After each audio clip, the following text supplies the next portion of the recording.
This is the round ahead, thanks to Coles, Nat Edwards, Josh Gabelich and Chad Wingard with you. Josh, your hair is looking especially good today. Thank you, Nat. I hope it's better than the weekend of footy we just endured, because round 8 was a stinker. I hope round 9 delivers, Chad. Come on, that's a bit harsh, Chad. Yes, well, I was at the Hawthorn's 100-year centenary, so I was pretty happy. Great. I mean, how good was MC by one of our favourites? It was unbelievable. Shane Crawford, that's what I'm talking about. All right, well, what we're talking about is round 9. This is what is to come your way. Spud's game takes centre stage on Friday night.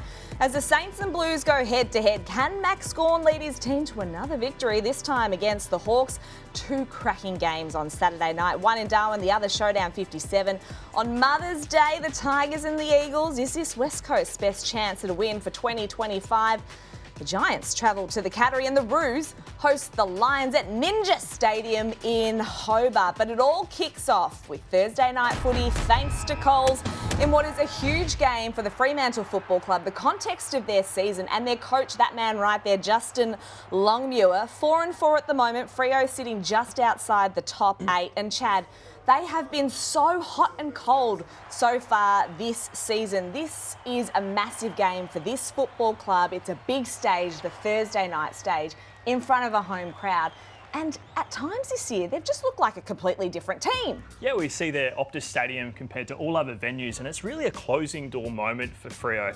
And what worries me is that if they're trying to get to finals and where they need to play at the end of the season, it's at the MCG. And you look here, the disposals are different, the contested possession, uncontested, all these stats here, clearances, pressure rating, all that is a good indication of performing well. So to be able to perform well at home is one thing, but you've got to be able to perform well on the road because you play that many games away. So it's a big contrast between their games at the moment. Well, they need to kickstart their season. This is their next 5 games. Obviously, Collingwood, as we're talking about right now, but then it's the Giants away. And if they need to make a statement, that's the game you're circling in the calendar if you're Justin Longmuir and the coaching team, round 10, and then away against the Gold Coast as well. Josh, there are definitely no excuses for Fremantle to drop this game. Optus Stadium, the Pies are coming off a short break, plus they're missing some stars. They have made 4 changes, Nat. It's quite incredible to think that they have planned for this, they've done it well, because it's a long season. We know the age profile of their list. So they've kept Scott Pendlebury home, they've kept Jordan De Goey home, they've kept Braden Maynard home. Brody Mychek probably would have been managed, but he played out the game on Saturday night with an abdominal strain. So he has remained in Melbourne. They took all 3 emergencies that didn't play last weekend. Oleg Markov, Ed Allen, Lockie Sullivan, Jeremy Howe was managed last week. So they have been planning for this. They've also brought Charlie West across, but he has a bit of a niggle, so I think we might have to wait a bit longer to see him debut. So much excitement around him, but it's a fascinating decision by Craig McRae. They'd won 6 on the trot, they lost on the weekend, so they have a bit of a luxury at 6-2 to rest some players, but there's going to be a spotlight on it if they don't perform. Oh, yeah, and it's a big opportunity for Fremantle against Collingwood. Can't wait for that one on Thursday night. From Thursday night to Friday night lights, and if you needed a hook, well, you don't really, because it's Spud's game. It's St Kilda and Carlton at the MCG, the 5th edition of Spud's game, a game that honours the legacy of Danny Frawley and just really reminds us all that we need to continue to have the conversations that matter when it comes to our mates, our friends, our family, and the mental health of those around us, Chad. And we've seen these beautiful moments where they gather in the middle of the ground before a game, arm in arm, and it is a beautiful game in memory of Spud. Yes, and we do lose too many people, especially men, from not talking up and not having, I suppose, the platform to do so, or not feeling like they can. So this, I suppose, game is so important to the industry and so important to the Australia in general. So it's a great conversation, and we'll continue to have it here and elsewhere. So if you are struggling, and make sure that you reach out. But it's a monumental game for the AFL. It is. In the past, they've done a little exhibition match as well, which has been a highlight because, well, you know what? We show enough. We show enough of Chad's highlights. So, you know, hello. This is me playing in an exhibition game a couple of years ago. That was me eyeing off Dan Garinch, who said he was going to iron me out, and then I did kick a goal, guys. See? Nice. And the number 33 on the back, of course. Cyril, of course. Yes. What did you think of my kicking style? Rate it? That's pretty good. I mean, it was a high drop. It was a high drop. But did it go through? If it go through, it doesn't matter. We see Draper. As long as it goes your through. Face right now, I'm more concerned about the Royal Wave. The Royal Wave was a lot. Did you take many marks on the day? I dropped a couple, so we cut those highlights or lowlights out. That's off the field, okay? Let's talk about on the field, because there is a massive matchup that's coming our way in this game. It is the two big men going head-to-head, Rowan Marshall and Tom de Koning. And Josh, TDK could very much be playing for the Saints next year, which adds another level of intrigue. It's the clear narrative heading into Friday night, probably heading into round 9 now, because there's so much speculation around his future. Big name free agent, yet to re-sign.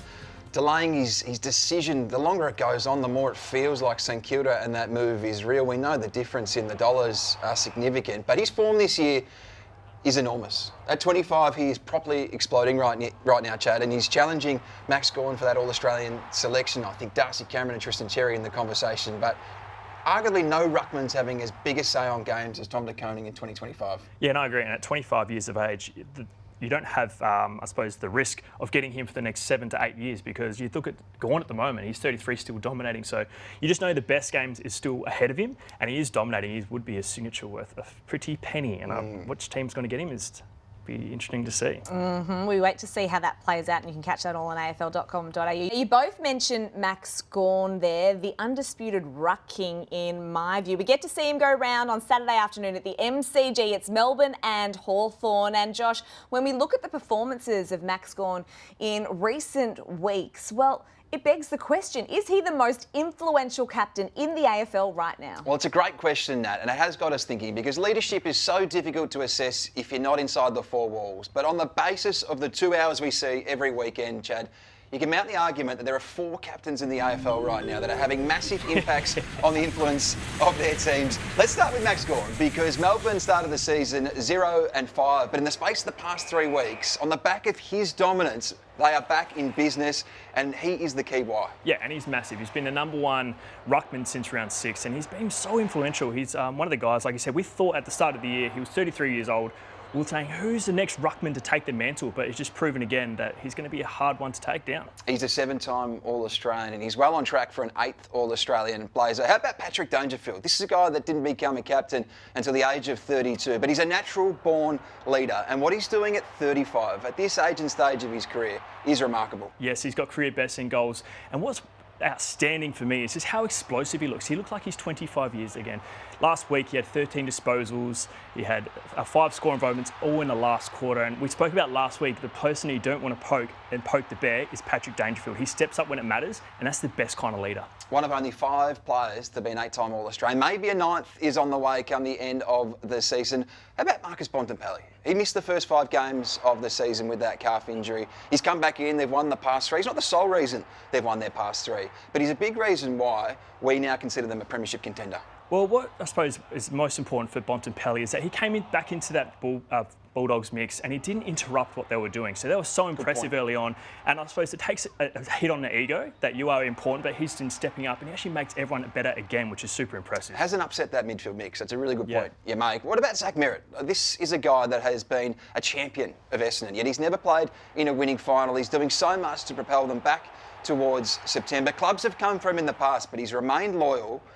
Who does he remind you of a leader? Yeah, he reminds me of Travis Boak, who was the captain when I was at Port Adelaide, and we're going through a tough time at the club. We had tarps on the seats at Footy Park. Yes, at Footy Park, and Travis Boak obviously getting poached from other clubs. Could have went back home to Geelong, and similar to Zach Merritt, stuck loyal.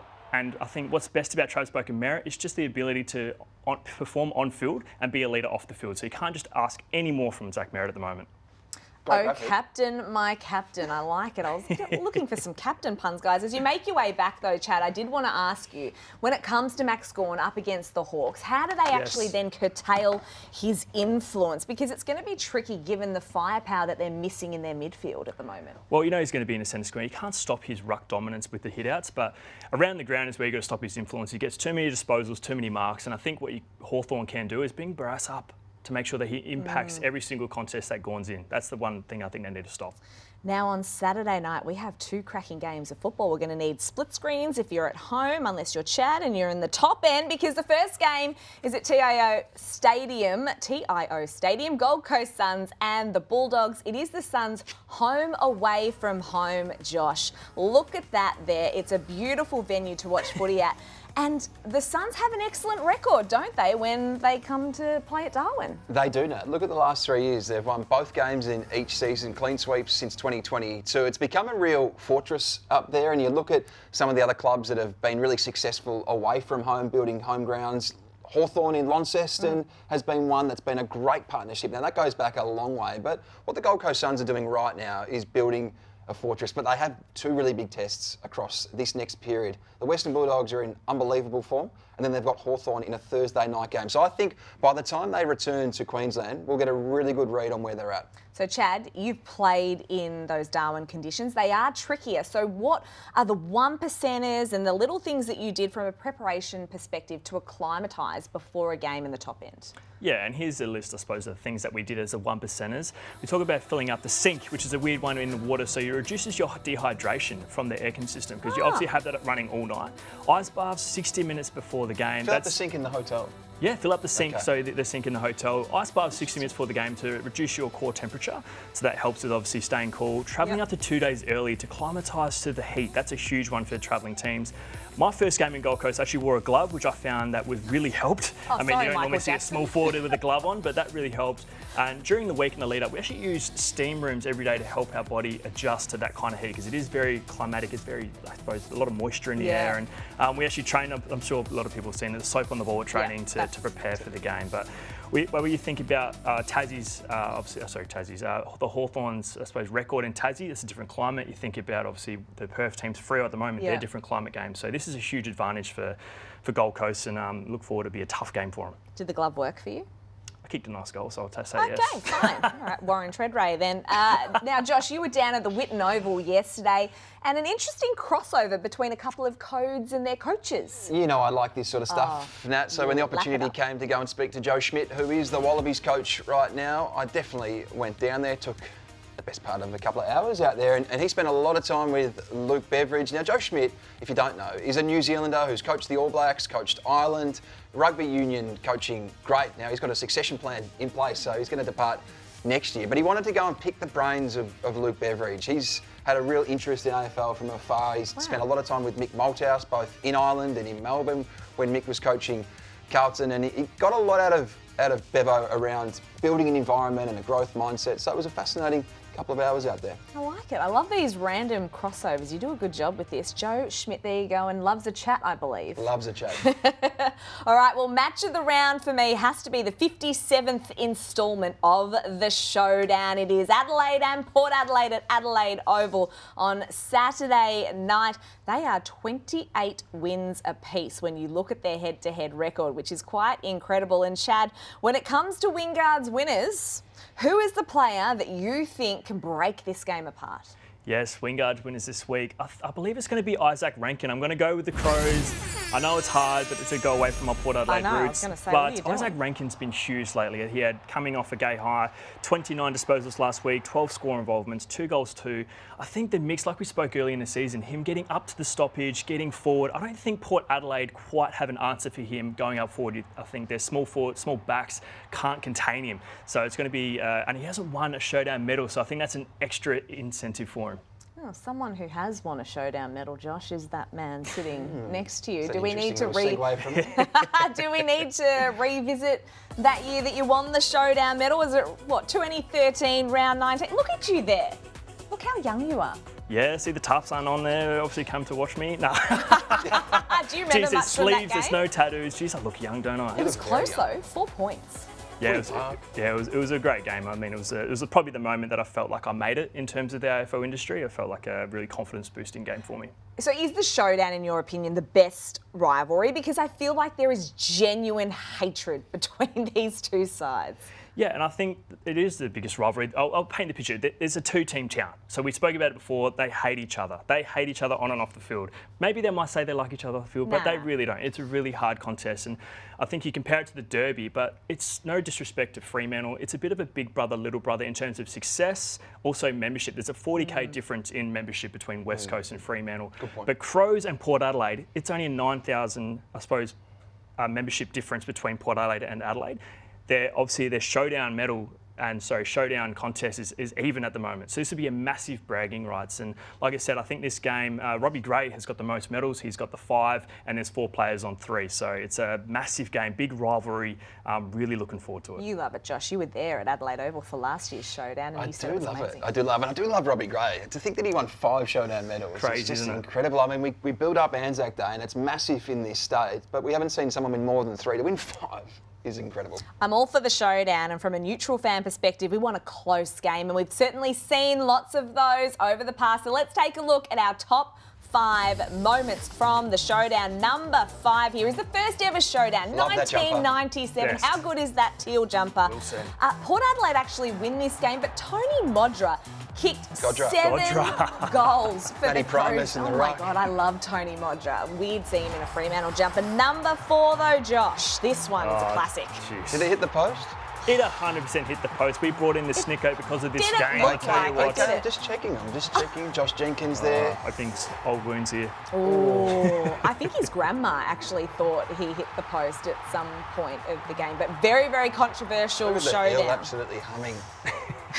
It's really out of the Don't do ball. it to me. Now, number 3 features Oh. a couple of stars. Angus Monfries, this goal, Josh, is absolutely ridiculous. Look at that Look at bounce. the angle. It's a bit of Colin Miller about that, funky. That is crazy. So you can And see who's the that? score here. Adelaide are up by 2 points. There's 35 seconds How's the left. pressure? This 12-year-old kid.